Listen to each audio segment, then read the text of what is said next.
Panhandle and the Ghosts from All Men Are Ghosts by L.P. Jacks. Recording by Angelique G. Campbell. October 2018. Part 1. Panhandle lays down a principle. Header. Oh, di solo, ora sei tu ancora morto, ed egli a me.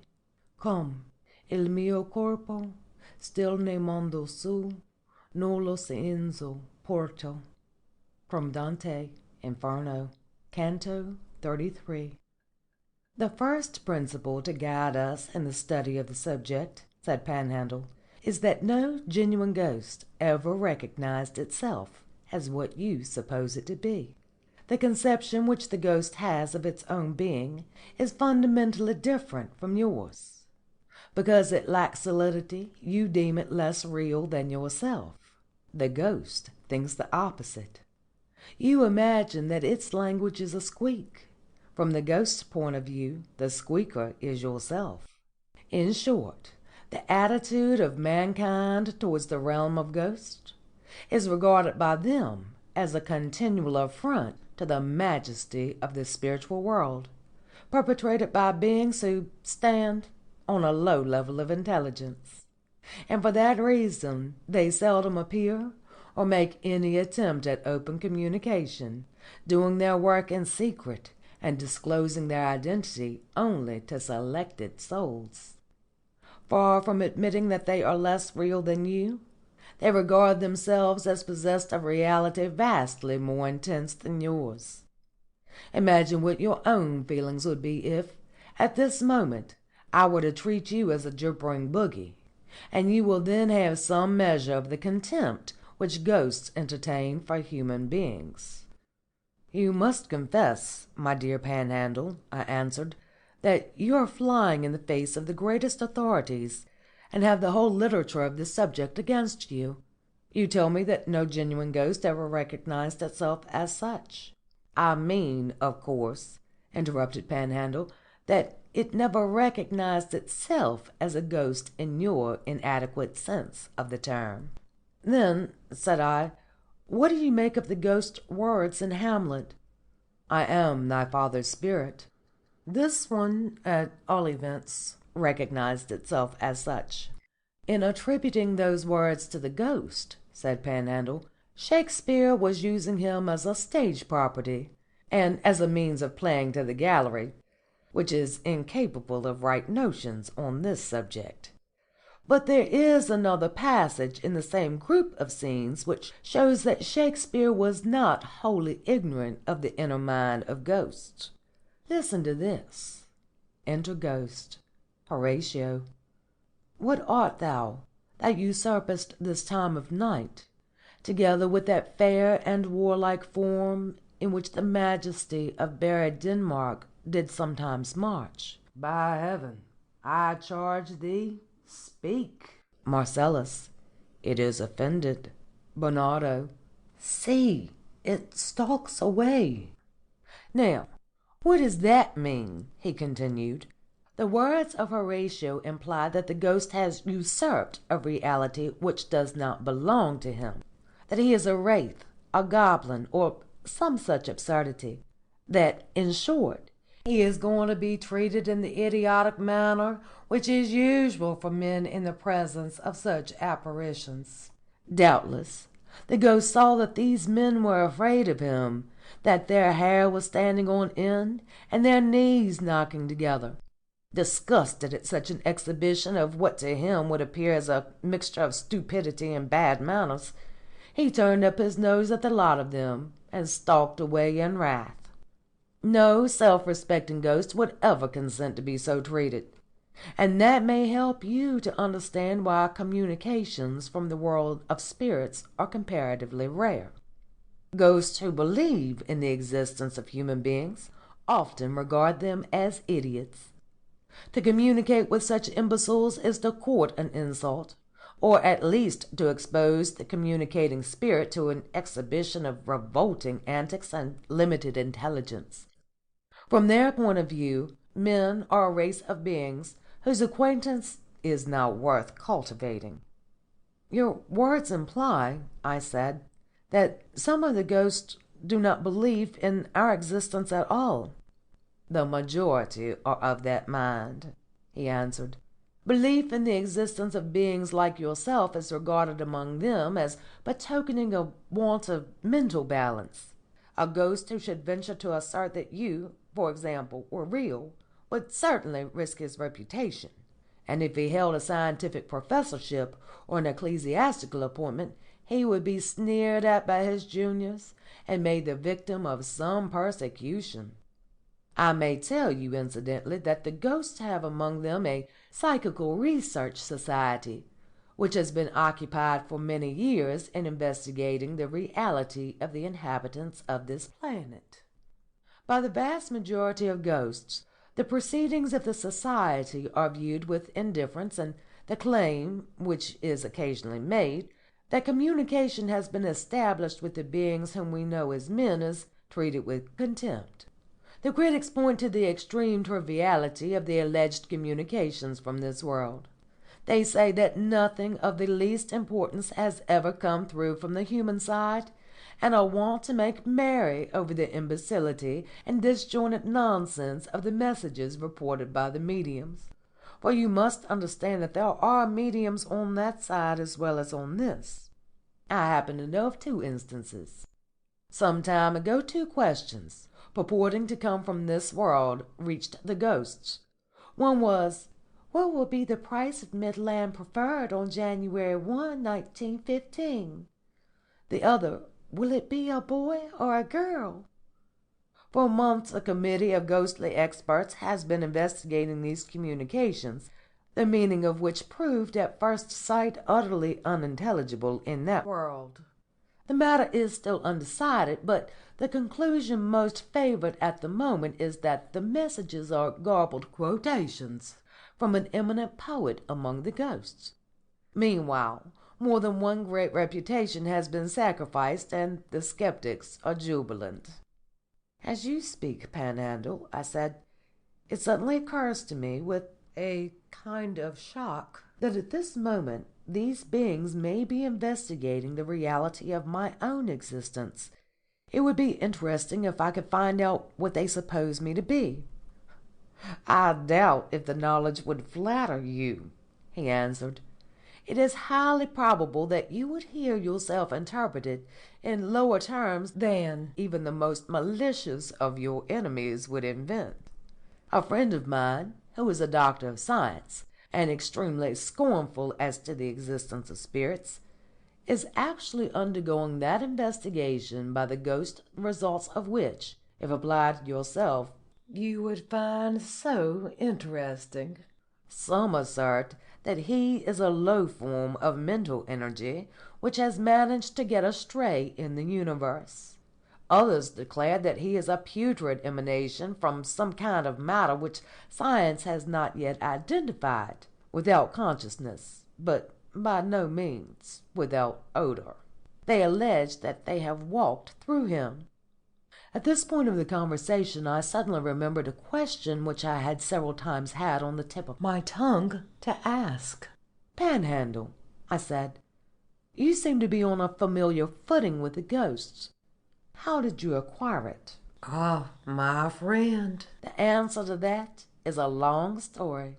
Come down to my house in the country, stay a fortnight, and I promise to give you abundant material for your next book." Part 2. Panhandle narrates his history and describes the haunted house. Panhandle's residence was situated in a remote part of the country, and at this moment I have no clear recollection of the complicated journey, with its many changes at little known junctions, which I had to make in order to find my friend. The residence stood in the midst of elevated woodlands, and it was well hidden by the trees. An immense sky sign, standing out high above all other objects and plainly visible to the traveller from whatever side he made his approach, had been erected on the roof. The sky sign carried the legend, "No Psychologists." It turned with the wind, gyrating continually, and when darkness fell, the letters were outlined in electric lamps. Only a blind man could miss the warning. The legend was repeated over the main entrance to the grounds, with the addition of the word "Beware." I thought of man-traps and ferocious dogs, and for some minutes I stood before the gates, wondering if it would be safe for me to enter. At last, remembering how several friends had assured me that I was no psychologist, I concluded that little harm awaited me, plucked up my courage, and boldly advanced. Beyond the gates I found the warning again repeated with a more emphatic truculence and a finer particularity. At intervals along the drive I saw notice boards projecting from the barberries and the laurels, each with some new version of the original theme. "Death to the psychology of religion" were the words inscribed on one. The next was even more precise in its application, and ran as follows: "Investigative psychologists take notice. Panhandle has a gun and will not hesitate to shoot." Somewhat shaken, I approached the front door, and was startled to see a long, glittering thing suddenly thrust through an open window in the upper story, and the man behind the weapon was unquestionably Panhandle himself. "Can it be," I said aloud, "that Panhandle has taken me for an inquisitive psychologist?" "Advance!" cried my host, who has a keen ear for such undertones. "Advance, and fear nothing." A moment later he grasped me warmly by the hand. "Welcome, dearest of friends," he was saying. "You have arrived at an opportune moment. The house is full of guests who are longing to meet you." "But, Panhandle," I expostulated as we stood on the doorstep, "I understood we were to be alone. I have come for one purpose only, that you might explain your familiarity with those people." I used this expression rather than one more explicit because the footman was still present, knowing from long experience how dangerous it is to speak plainly about metaphysical realities in the hearing of the proletariat. "Those very people are now awaiting you," said Panhandle, as he drew me into the library. "I'll be quite frank with you at once. This house is haunted, and if on consideration you find your nerves unequal to an encounter with ghosts, you had better go back at once, for there is no telling how soon the apparitions will begin." "I have been longing to see a ghost all my life," I answered, "and now that the chance has come at last, I am not going to run away from it. But I confess that with the encounter so near at hand, my knees are not as steady as I could wish." "A turn in the open air will set that right," said he, "and we will take it at once, for I perceive an indication that the first ghost has already entered the room and is only waiting for your nerves to calm before presenting himself to your vision." I bolted into the garden, and Panhandle, with an irritating smile at the corners of his mouth, followed. As we walked among the lawns and shrubberies we both fell silent.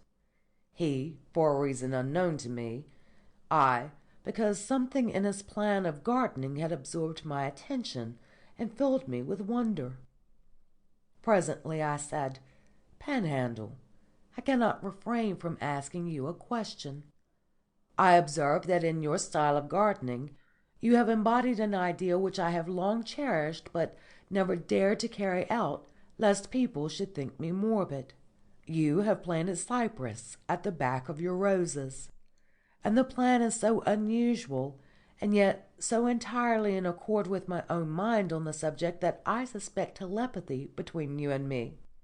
He looked at me closely for a few seconds and then said, "It may be. I, too, have often suspected that throughout the whole of my gardening operations I was under the control of an intelligence other than my own, but I would have never guessed that it was yours.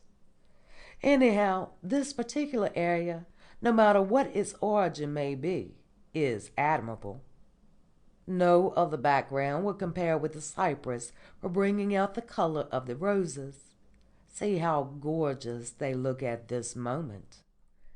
And the cypress, too, I said, are, thanks to the contrast, full of majesty. But though you and I understand one another so completely at this point, there is another at which I confess you bewilder me.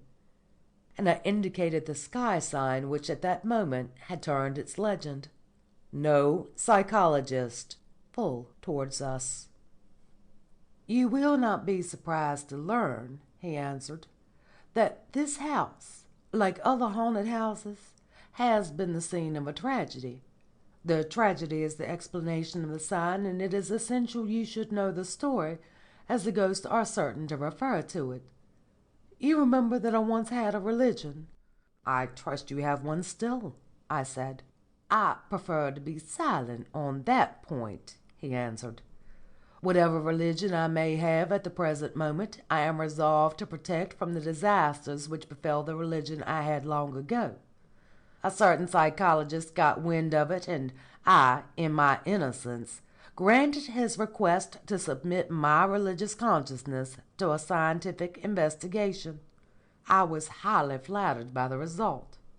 The man, having completed his investigation, came to the conclusion that my religion was destined to be the religion of the future, and went up and down the country announcing his prophecy. But the strange thing was that as soon as we all knew that this was going to be the religion of the future, it ceased to be the religion of the present. What followed? Why, in a couple of years I and my followers had no religion at all. Incidentally, our minds had become a mass of self-complacency and conceit, and the public were coming to regard us as a set of intolerable windbags. Such was the tragedy, and ever since its occurrence I have led a haunted life. There may be compensations in that, I suggested. There are, and I am resolved to maintain them. This house and these grounds are kept as a strict preserve for spirits of every denomination, and you will understand the severity of my measures for their protection when I tell you that the slightest taint of an earth-born psychology in the atmosphere, or the footprint of one of its exponents on the greensward, would instantly cause a general exodus of my ghostly visitors, and thus deprive me of the company which is at once the solace and the inspiration of my declining years. On all such intrusions I decree the penalty of death, being fully determined that no psychology shall pollute this neighborhood until such time as the ghosts, having completed a psychology of their own, are able to protect themselves. I assure you that my intercourse with the spirits more than makes amends for all that I lost when my former religion was destroyed, which never became the religion of the future after all, I asked, more sarcastically perhaps than was quite decent. Of course not. And the same cause, if suffered to operate, will prevent anything else from becoming the religion of the future.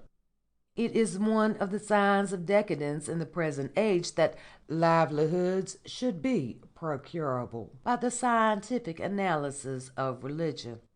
Had I the power, I would make it a penal offence to publish the results of such inquiries. As it is, we must protect ourselves. Arm, therefore, my friend, arm yourself with the like of this. And whenever you see one of those marauders, do not hesitate to shoot. The only good psychologist is a dead one. As Panhandle said this, he drew from his pocket quite the most formidable six-shooting pistol I have ever seen. I was about to protest against the atrocious obscurantism of this outburst, when my attention was caught by a strange sound of fluttering in the letters of the sky sign above the house. Looking up, I saw to my amazement that the former legend had disappeared and a new one was gradually forming. "Change the conversation," were the words I read when the swaying letters had settled down into a position of rest. Immediately afterwards the letters fluttered again, and the original legend reappeared. Certainly, I said to myself. This house is haunted. Obedient to the mandate of the fluttering letters, I began at once to cast about for an opening that would change the conversation. I could find none, and I was embarrassed by the pause. There was nothing for it but to break out suddenly on a new line, but in the sequel I was astonished to observe with what ease Panhandle, in spite of the violence of the transition, turned the conversation back to its original theme. "My dear Panhandle," I said, "you are doubtless familiar with the remark of Charles Dickens to the effect that writers of fiction seldom dream of the characters they have created, the reason being that they know those characters to be unreal." "I am perfectly familiar with the passage," he replied, "but I am astonished to hear it quoted by you. Have you not often insisted, in pursuance, I suppose, of the principles of your philosophy, that characters created by imaginative genius, such as Hamlet or Faust, possess a deeper reality than beings of flesh and blood? Did you not cite instances from Dickens himself, and say that Sam Weller and Mr. Micawber were more real to you than Louis XIV or George Washington?" "I certainly said so, and adhere to the statement." "Then you will not hesitate to admit that a character who is more real than George Washington is at least as capable of being interested in the problem of his own creation as George Washington could have been." "You are leading me into a trap," I replied. "I am only requiring you to be in earnest. Like many persons who express the opinion you have just reiterated, you have never taken the trouble to realize what it implies.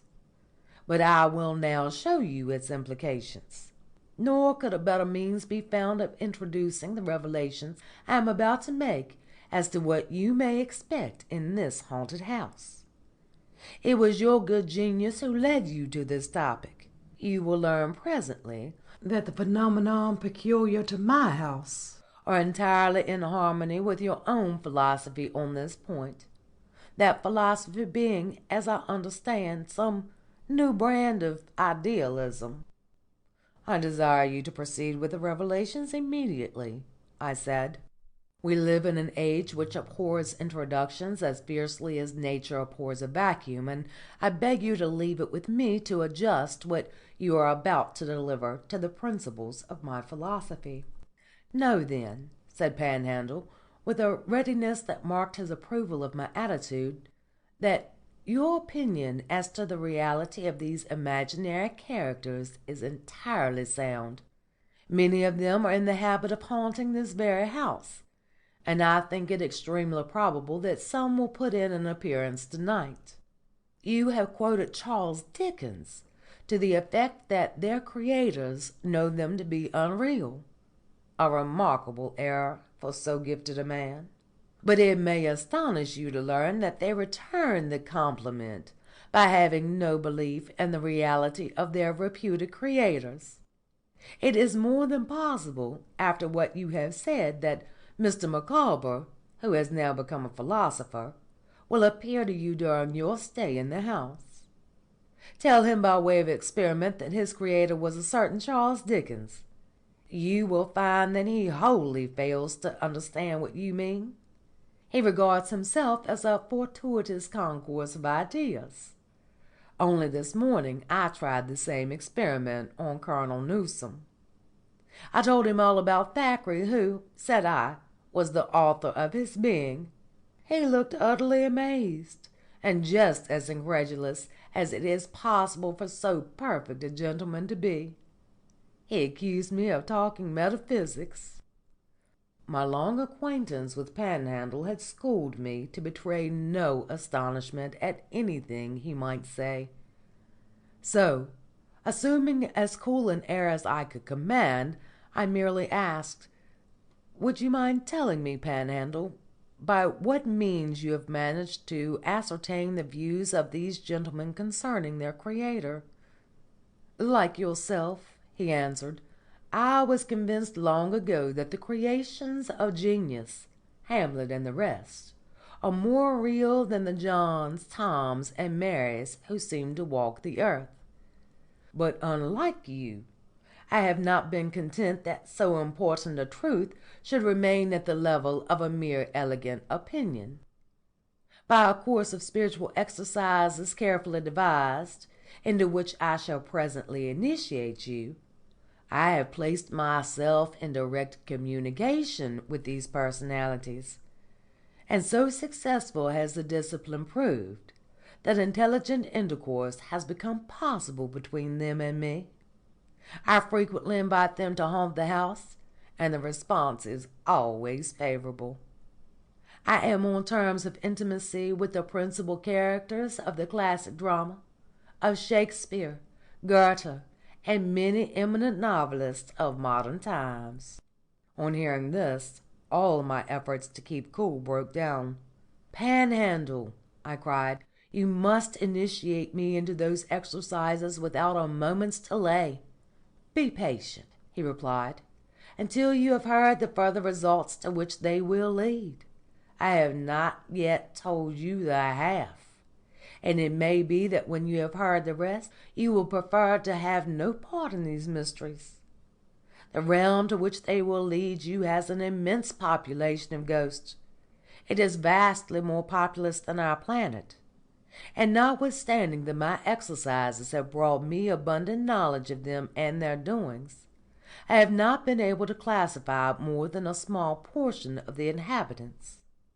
The characters created by imaginative genius are only one among the orders of ghosts to whom you will presently be introduced. You will be haunted by ideas in every variety, all of them living organisms of high complexity, and all more or less ignorant of whence they come or whose they are. Possibly you will encounter your own ideas among them, and I must warn you against claiming to be the author of any of them, even the most original. There is nothing that offends them more deeply. They have their own notions as to their origin, which they conceive to lie in something infinitely superior to the brain of a being like yourself. By many of them their reputed authors are treated with contempt. Some deny the existence of these authors in any capacity whatsoever. Others regard them as mere phrases, metaphors, or abstractions. A notable instance is that of your friend Professor Gunn, who wrote the famous treatise to prove the non-existence of God. The potent ideas projected in the course of that work had long enjoyed an independent being of their own in the spiritual world, and it may interest you, and Professor Gunn also, if you will be kind enough to tell him what I am now saying, to learn that these ideas of his have formed themselves into a congregation or society whose principal tenet is that there is no such being as Professor Gunn. They regard him alternatively as a sun myth or an exploded fiction." "How absurd!" I cried. "In your present darkness," he answered, "the exclamation is to be excused. But I assure you that after passing one night in this house, you will find that nothing in heaven or earth is less absurd than the statement you have just heard. As to your own ideas," he continued, "know that their relation to yourself is, in their eyes, widely different from what you conceive it to be. Between yourself and them there is the utmost divergence of view on this matter. Under no circumstances whatsoever will they consent to regard themselves as your property, and no claim of that kind, not even the semblance of a claim, must ever be suffered to appear in your dealings with these ghosts. Remember that your common sense is their metaphysic, and their metaphysic your common sense. What you dream of, they see. What you see, they dream of.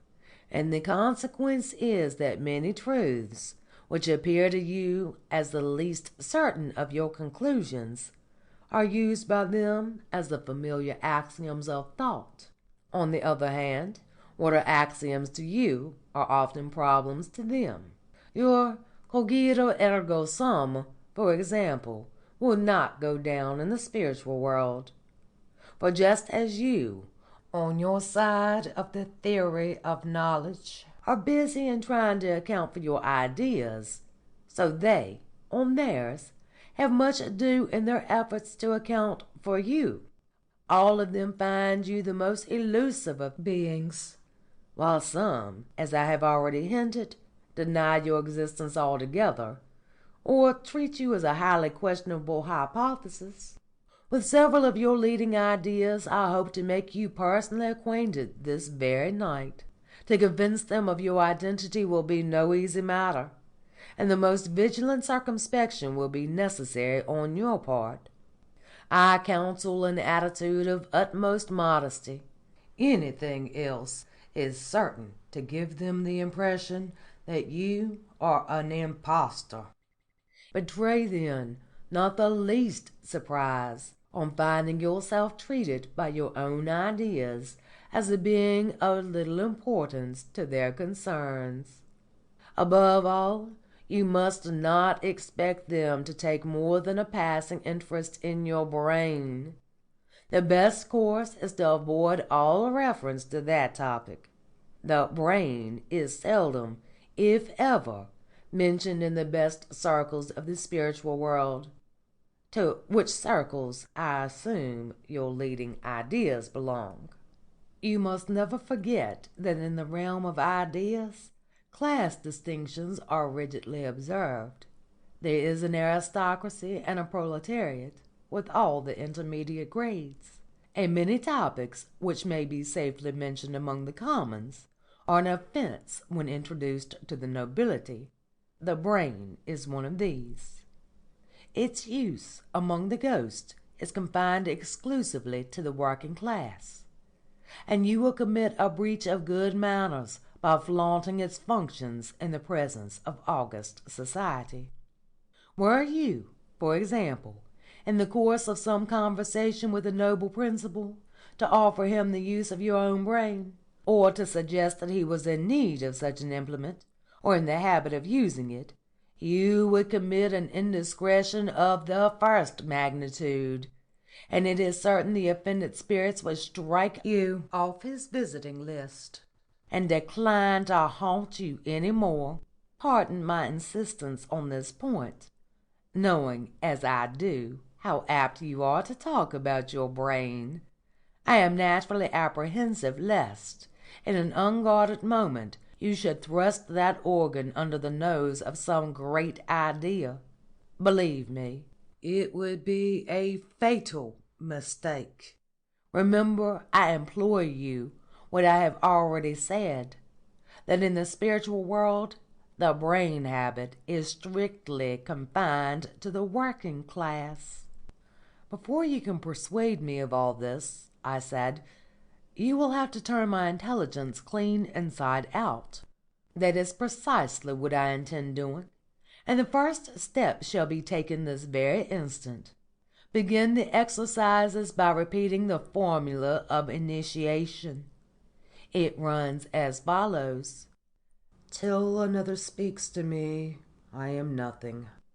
"Why, Panhandle," I said, laughing, "this is the very formula they taught me when I first entered a public school, and they enforced it with kicks. The universe enforces it in the same manner. But let us keep to the matter in hand. Repeat the formula at once." "Wait," I said. "The situation is growing ominous, and I will not embark upon this enterprise till I know more of what it will lead to." "Take your own time," said Panhandle. "The rules of my system forbid me to hurry the neophyte. If what I have told you already is not enough, you shall hear more. Among the ghosts who haunt this house are beings far mightier than any I have so far described. For a long time their identification baffled me, until one night I overheard them in high debate, and found that they were occupied in an attempt to account for their own existence in the scheme of things. Then I knew who they were. These, I said, catching him up, most assuredly be the ghosts of the great philosophies, or system of thought, but left the problem of their own existence untouched. A most happy anticipation, and one that augurs well for your future success as an entertainer of ghosts. Have we not heard on high authority that no philosophy is complete until it has explained its own presence in the universe?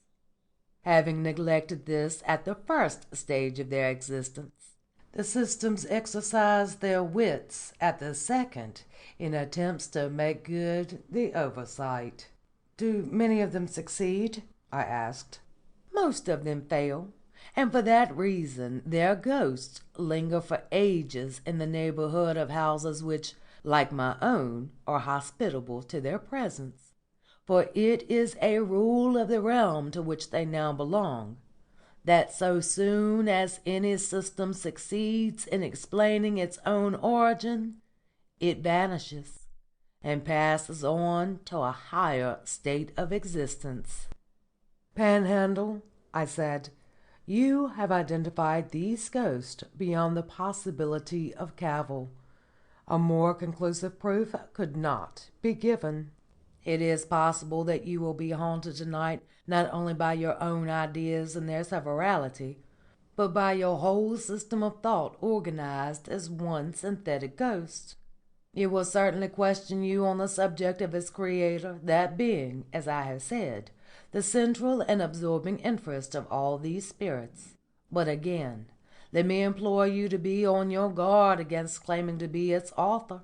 To inform such a ghost that it originates in a human intelligence, and that intelligence your own, would be treated as an outbreak of impudence deserving the highest resentment, and it is more than likely that the indignant phantom would put a lasting blight on your intellect, or punish your presumption in ways yet more fearful to contemplate. The flow of Panhandle's speech had now become extremely rapid, and my intelligence was beginning to lag in the rear. Give me a breathing space, I cried. I need an interval for silent meditation. Then, in a voice so low that he could not hear me, I repeated to myself the formula of initiation, and, after musing for a few minutes, begged him to proceed. A light is breaking, I said, and your warnings are taking hold. In this connection, he resumed, I could relate many things that would surprise you. Just as the personalities created by genius, so the great philosophies, when translated to the higher state, are apt to disown all connection with the persons to whom their origin is humanly attributed. The philosophy of Spencer, for example, believes its author to be absolutely inscrutable. That of von Hartmann suspects a professor, but declares him to have been unconscious of what he was doing. Pessimism, again, ascribes its beginning to a desire on the part of the primal power to give away the secret of its conspiracies against its own subjects. The doctrine that mind is mechanism believes itself the outcome of a non-mechanical principle, and has become in consequence the most superstitious of all the ghosts. And a group of materialistic systems have concluded, after long debate, that all philosophies originate from ink and a tendency in the ink to get itself transferred to paper. It is evident, I interposed, that even in their higher existence, the systems are by no means free from illusions. Be cautious how you judge them, said Panhandle, for it may be that in accounting for their origin they are less astray than yourself. None the less, you are right in declaring them defective. Fallacies perpetrated in a system at the first stage of its existence become diseases when translated to the second. The ghost of evolution, for example, will appear before you in a deplorable condition.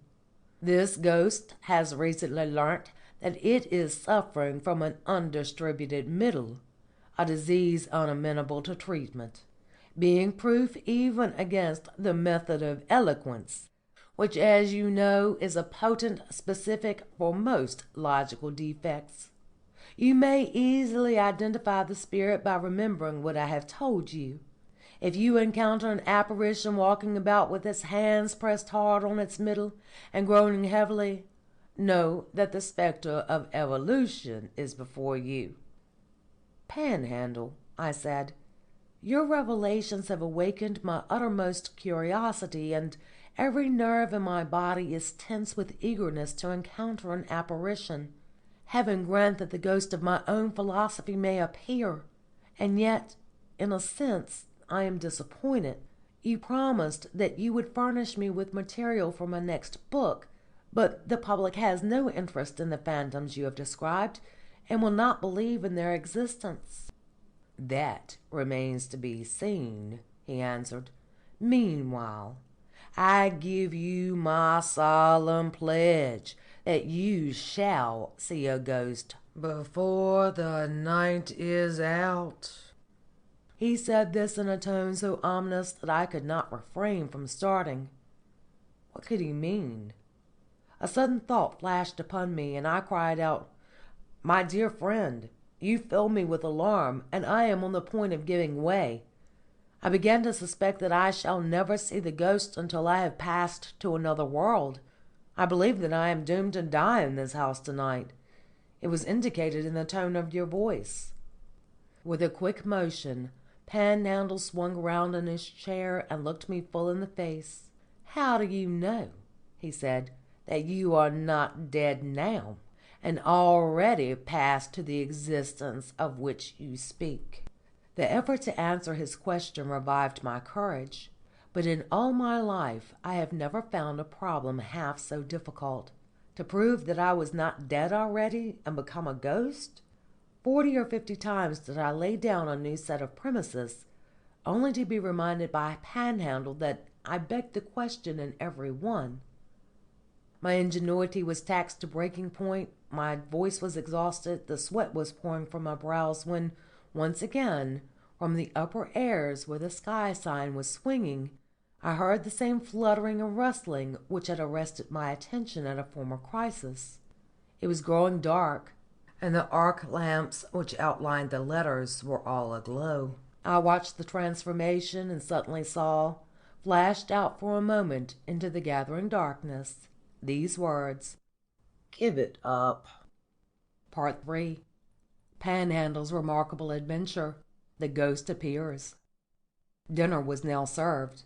We dined alone, and in the intervals when the footman was out of the room, I seized the opportunity to probe further into the mystery of the haunted house. The ghosts, I said, have not appeared.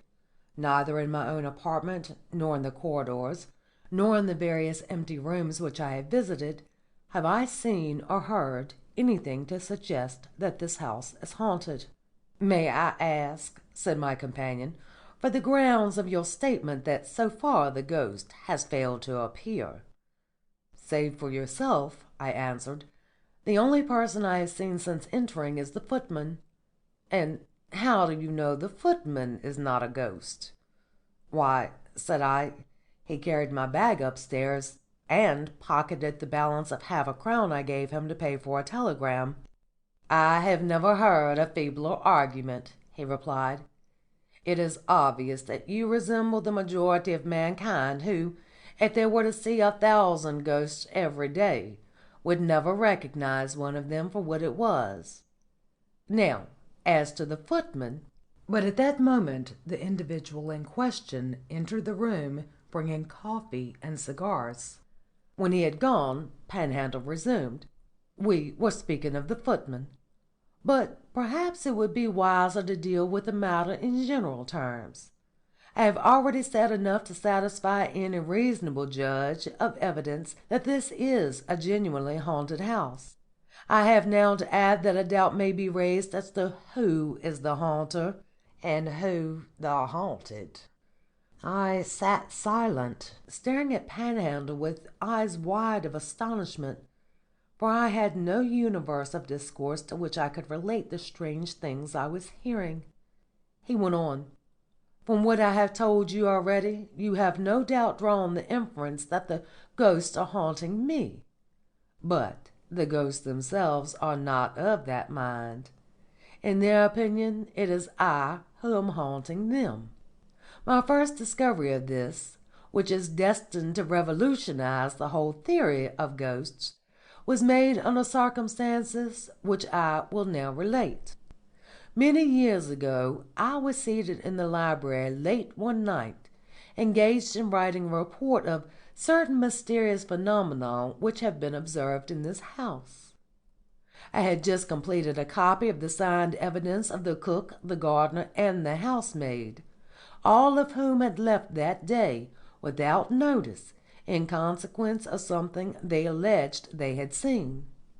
Suddenly I thought I heard a whispered voice from the further side of the room, and looking up I saw seated at a table two beings of human semblance who were gazing intently in my direction. "Do you not see something on the yonder chair?" asked one. "Yes," answered the other. "I certainly see something, probably a gleam of light. Observe, the curtains are not quite closed, and this is about the time when they turn on the searchlight at the barracks. Draw the curtain close, and it will instantly disappear." The speaker went to the window, leaving the other still staring fearfully in my direction. Having closed the curtains, the man returned to his place. By heaven, the thing is still there, and I could see the pallor creeping over his face. A moment later I heard one of them say, "It has gone." "Well, whatever it was, I have had a shock. I am trembling all over." And with that he rang the bell. Presently a footman appeared with a bottle of spirits and a siphon. Having deposited the tray, he chanced to look towards the place where I had been sitting. A piercing cry followed, and the man ran screaming out of the room. The two men also started to their feet and began shouting something I could not hear. I suppose they were calling to some person in the house, for their shouts were quickly followed by the entry of a young fellow of athletic build and truculent countenance. "Show me your damned ghost," he said, "and I'll soon settle him." "He's right over there, in that seat," cried one. "For heaven's sake, go up to him, Reginald, and see what he's made of." The truculent youth darted forward, but suddenly came to a dead stop, with a face as white as a sheet. Then, with a trembling hand, he whipped a revolver out of his pocket, and at 5 paces fired all 6 barrels point blank at my body. At each shot I was aware of a painful feeling in the penumbra of my consciousness, like the sudden awakening of a buried sorrow. At this point Panhandle paused to relight his cigar, and I took the opportunity to make a remark. "Count it no grievance," I said, "if one who shoots at psychologists is himself occasionally shot at. I surmise that the truculent youth was the ghost of a promising psychologist, foully murdered by your nefarious gun. Name it a righteous execution, and I shall agree," he answered. "Or it may be," I added, "that many of the sudden and inexplicable pains that break out in our minds and in our bodies are caused by ghosts, or whatever you call them, shooting at us or stabbing at us to test our reality."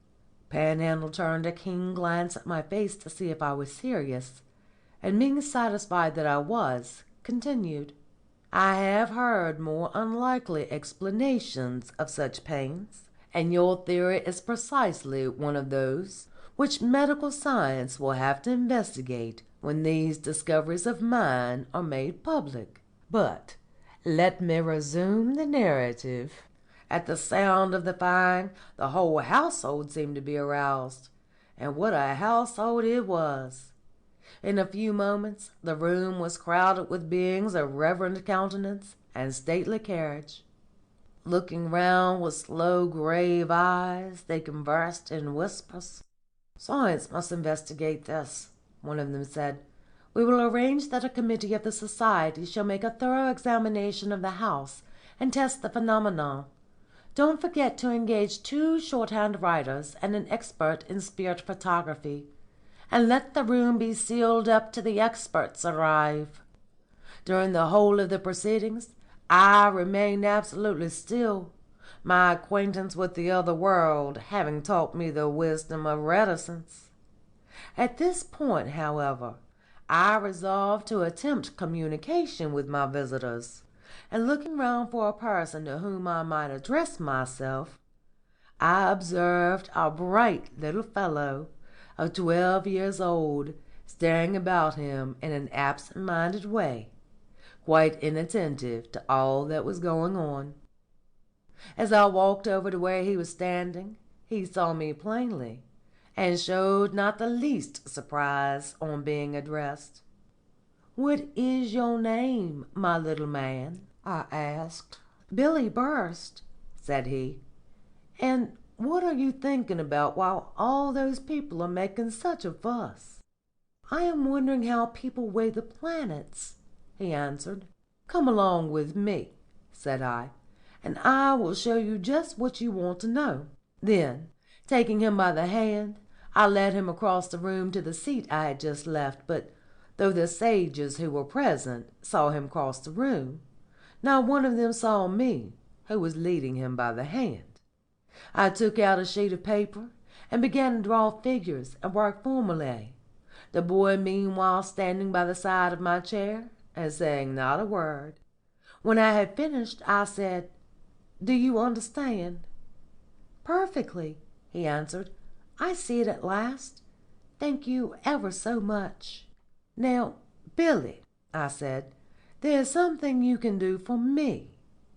I want you to stand on that chair and tell the people that the person they are making the fuss about is named Panhandle, that you know him, and that he is real and quite harmless, and that he hopes they won't shoot at him any more because it hurts.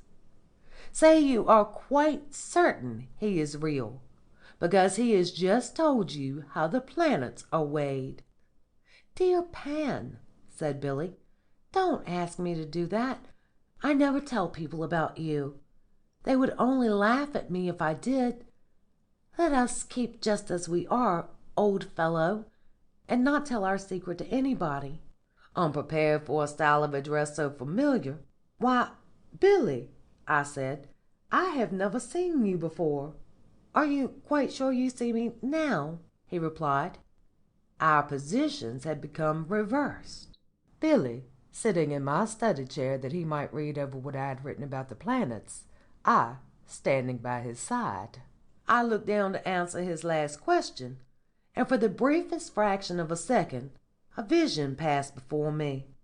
The object beneath me was not my study chair, but a small iron bedstead on which there lay a boy, fast asleep. It passed in the twinkling of an eye, and I found myself seated as before at my desk. The half-finished report was before me, and save myself, not a soul was in the room. It is certain, thought I, that I am haunting somebody. In the name of all the secret powers that guide the fates of men, who am I haunting? "A marvelous story," I cried, "and more significant than even you, Panhandle, are aware." I knew Billy Burst. He and I were schoolmates, and practised magic together under the guidance of a mysterious power whose name Billy would never disclose. "You knew Billy Burst!" exclaimed Panhandle. "My friend, you fill me with astonishment and delight. Did I not say we were on the eve of great discoveries? Tell me all you know about Billy, for the matter is of the utmost importance." "You are making me wait for the appearance of the ghost," said I, "and must not be aggrieved if I make you wait for information about Billy." I again pledge my word to you, he answered, that you shall see a ghost this very night. And I pledge mine to you that you shall hear all about Billy as soon as the ghost appears. But it is my turn first. Let us make it a covenant, he said. Agreed, I answered. Then shake hands over the bargain. As he said this, he stood up and extended his hand. With the utmost eagerness, I sprang to my feet and made the reciprocating gesture. For an instant, I thought that excitement had unsteadied me, for my hand, seeking his, seemed to move at random in the vacant air. Then I made a second attempt, carefully noting the position of his extended palm, and this time the truth dawned upon me in a flash. My hand, indeed, grasped what seemed to be his, but there was no substance to resist my closing fingers, no hardness of interior bones, no softness of enveloping tissues, no pressure, no contact, no warmth. Panhandle, I cried, you are a ghost. Hush, he answered. We never use that term in addressing one another. Whatever I am, you are also in the process of becoming. You have been slow in making the discovery. I thought you had found me out when we stood among the cypress in the garden. I was trembling all over and had no control over the next words that came to my tongue. What they were I cannot remember, but Panhandle's reply seemed to indicate that I had been imploring him to tell me what kind of ghost he was. Certainly not a character taken out of a novel, he was saying. Think of the other orders of spirits who I told you were haunting the house, and place me in the last and highest. You are a ghost of a philosophy, I said. I am. Whose philosophy are you? I shouted, for the figure of Panhandle was rapidly sliding away into the distance. Your own, was the answer. Come back, beloved Panhandle, I called after the retreating figure.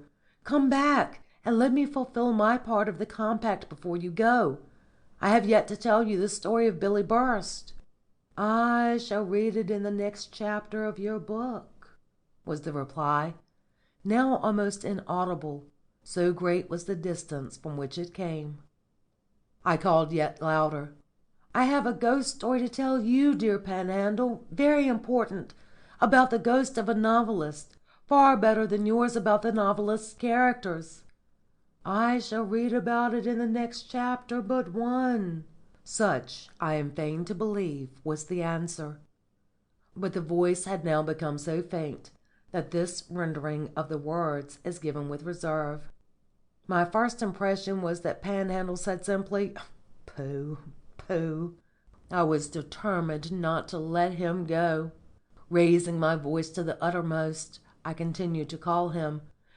"Come back!" I kept shouting, "and arm me with one more word of wisdom for the battle of life. Without you, Panhandle, I have no protector, and the psychologist will surely devour me." At the sound of the word psychologist, Panhandle's flight was suddenly arrested. In one swoop he retraversed the vast space that now lay between us, and returned to his original position. "Hear then my last word," he said. "The chief errors of mankind issue from the notion that thinking is a solitary process, and the thinker an isolated being. In writing their works or monologues, the thinkers, with few exceptions, have mistaken the form which is proper to philosophy, and thereby done violence to the true nature of thought. All thinking is the work of a community. Its form is conversational, and, in the highest stages, dramatic. For want of this knowledge many philosophers have gone astray, ignorant of the other minds with which their own are in communion, deaf to the voices which mingle with theirs in the eternal dialogue of thought. They have uttered their message as a weird monologue, and the vivid interplay of mind with mind, the quick debate of reacting spirits, which is the very life of thought, has fallen dead. In the course of your education, which has properly begun today, you will become acquainted with a multitude of interlocutors whose existence you have never suspected, though they have been addressing you from the first moment you began to think, and contributing much of what you consider most original in your thought. These are the ghosts by whom you will henceforth be haunted, until finally they make you one of themselves, and carry you to heaven in a whirlwind of fire. Farewell." Having said this, he instantly vanished, leaving behind him a faint odor of Havana cigars. At the same moment, a marvelous change, the stages of which have left no record on my memory, passed over me. I found myself in the place where I am at this moment. This identical sheet of paper was under my hand. This pen was writing, and the ink of the last paragraph was still wet. End of Panhandle and the Ghosts by L.P. Jacks. Recording by Angelique G. Campbell. October 2018.